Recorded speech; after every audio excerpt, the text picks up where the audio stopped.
You guys see this? قُلْ أَعُوذُ بِرَبِّ النَّاسِ. Yeah, we can see that.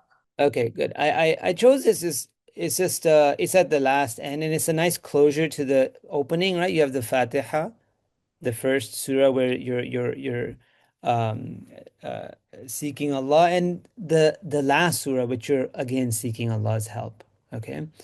And so what we'll do is what I'll do is I'll take just the first this top line. قُلْ أَعُوذُ بِرَبِّ النَّاسِ مَلِكِ النَّاسِ إِلَٰهِ النَّاسِ, and see like where we get with that. Okay. So let's look at the first three levels. So uh, the basic level is at the level of just understanding what do these words mean in English and a little bit of Arabic, okay, without much grammar. So we have the word qul, right? And we should know these words. These surahs are short. It doesn't take long to memorize some of these words, okay? And so qul means say, right? Say I seek refuge in the Lord of men. Okay. So qul here, this is say, right? A'udhu. Oh, by the way, so qul is a command verb, right? For those who are beginning. The first level is something we would do in our foundation certificate, right? That's coming up next week. So qul, this is say, it's a command verb. A'udhu, this is a present tense verb, right? This is a present tense verb.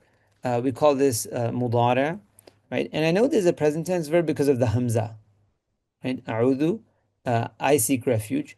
Bi rabbin nas. So the ba, this is a particle, right? We call this a harf jar, particle, preposition, right? Rabb comes after a harf jar. So does anyone know what we call a noun that comes after a harf jar? Can I ask the audience here? Folks, can, feel free to jump in on the chat box here and participate. Yeah, We've I got, heard somebody. I would say yeah, some, majrur. Yeah, good. Ism majrur. Good. Yeah, we call it and that any ism in the world coming after harf jar is called an ism majrur. Okay, good.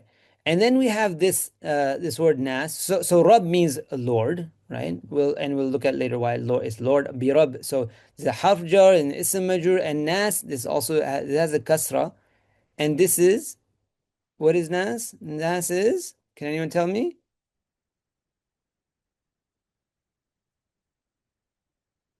Yeah, good. Mudaf ilay.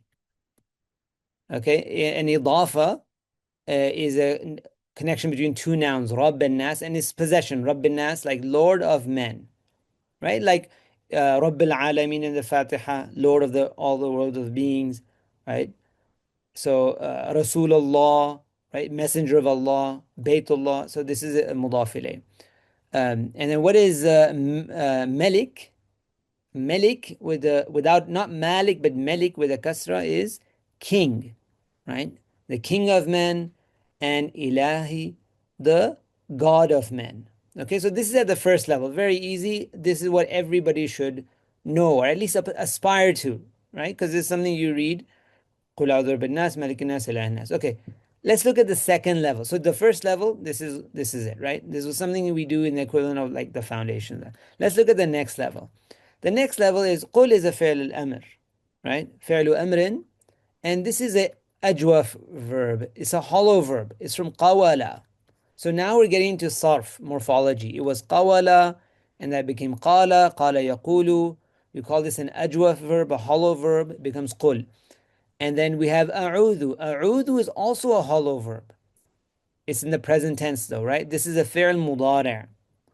And so qul is qala yaqulu qul. The fa'il of qul, the doer of qul. Every verb has a doer. The doer is you, right? The doer is you. Anta. Qul anta. A'udhu ana. Ana is the fa'il. It's a fi'l mudari'. It's marfu' because of the dhamma, right? برب الناس حرف جر اسم مجرور and مضاف إليه. Okay, رب is مضاف, الناس is مضاف إليه. Now, ملك, yeah, ملك, this is called عطف البيان. عطف البيان. Okay. And what is عطف البيان? For those who've done essentials, badal is basically like an atf bayan. It's very similar. Okay, it's like the badal. So badal is exchange. You can exchange. Well, we're the malik and malik nas and ilahi nas. These are atf bayan for Rabb, meaning that they're the same thing. We're speaking about the same thing. I seek refuge in the Lord of men, the King of men, and the God of men. Right? They're the same person, same being. Yeah. Okay, so this is the second level, getting a little bit more technical in terms of Arabic grammar. Okay, and then you have, oh, I didn't mention, bi Rabbin Nas has ta'alluq, is connected to a'udhu. Okay, we'll talk about this now on the third level. Okay, the third level is really, there's nahu, yes, but it's nahu, it's dictionaries, it's tafsir. Okay, so the third level of really understanding is often accessible by tafsirs. Of course, there's more than three levels, but let's take the first one. So the mufassir, the Quranic exegete, will say, why qul and not qulu? Right? Why isn't it to everybody? Qulu is for antum, all of you, but qul is for anta, you. So Allah is teaching us that each and every single person should say this. Right? This is one of the things. Every single individual should be saying this. Qul. Okay? A'udhu, it's mudari', right? It's present tense because the idea is that you are continually seeking refuge. Okay?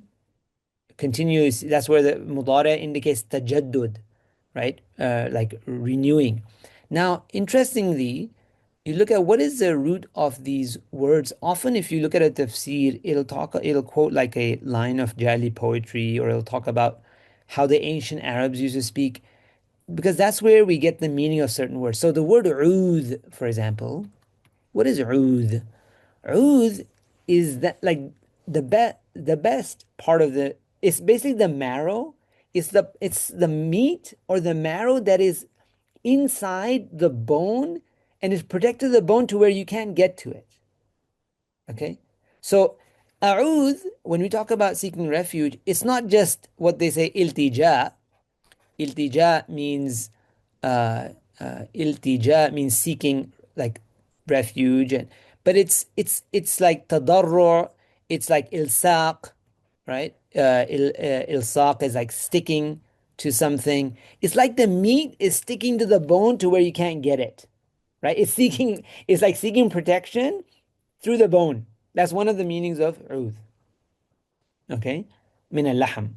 So this is so it's not just seeking refuge, but it's like continually seeking refuge, and it's like sticking to Allah's right protection. A'udhu bi Rabbin Nas, and bi Rabbin Nas, the jar majrur, every jar majrur in Arabic has to be connected to an action, and that's called ta'alluq. This is muta'alliq to a'udhu.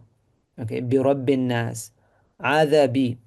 Rabb is your tender Lord, your gentle, kind, caring Lord, right? Bi Rabbin Nas, who knows all these people, right? He's the Rabb. And Malikin Nas. Now, this is interesting, and this is like the final point. If you notice, you have Rabb, Malik, and Ilah. So if you have a like, what is a Rabb? Rabb is Lord. Okay, you can have Rabbat al Bayt is a lady of the house. Rabb al Bayt is the head of the household, right? Every house has a Rabb. Okay, every house has a Rabb. So there are many arbab, you can say, right, Lord. Now Malik is king. So how many kings are there in a country? Right? There's only one king. There are many kings in the world, but there's only one king. And how many gods are there? There's there's one. So this is called al-khas ba'd al-am, right? It's becoming more specific after being general, right? Rab, and if a person can get their needs met through their person who's taking care of them, they go to the king. They can't get their needs taken care of by the king. They go to the ilah, God. Right? So this is just the beginning of it. I mean, we haven't really scratched the surface. I'm sure you can get into much more, But this is just to give an idea of the different levels of really you can do this with any and with any of the any ayahs. And we'll probably get into this in our foundations class, min shar al waswas al khannas.